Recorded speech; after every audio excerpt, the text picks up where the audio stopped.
Backward ageing জেলিফিশকে অমর প্রাণী হিসেবে চিহ্নিত করা হয়ে থাকে। মৃত্যুর কোনো রকম আশঙ্কা দেখা দিলে এই জেলিফিশেরা সাথে সাথে পলিপ দশায় চলে যায়।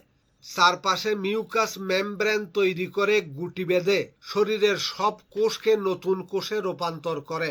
এইভাবে বারবার নিজেকে রূপান্তরের মাধ্যমে এরা বার্ধক্যকে ঠেকিয়ে রাখে। অন্য কোনো বড় মাছ এদের খেয়ে ফেললে এরা মারা যায়, কিন্তু বয়স বেড়ে যাওয়ার কারণে মৃত্যু এদের হয় না। বিজ্ঞানীরা বলেন, কোষের রূপান্তরের মাধ্যমে এই জেলিফিশেরা নিজেদের বয়সকে পিছিয়ে দিতে পারে।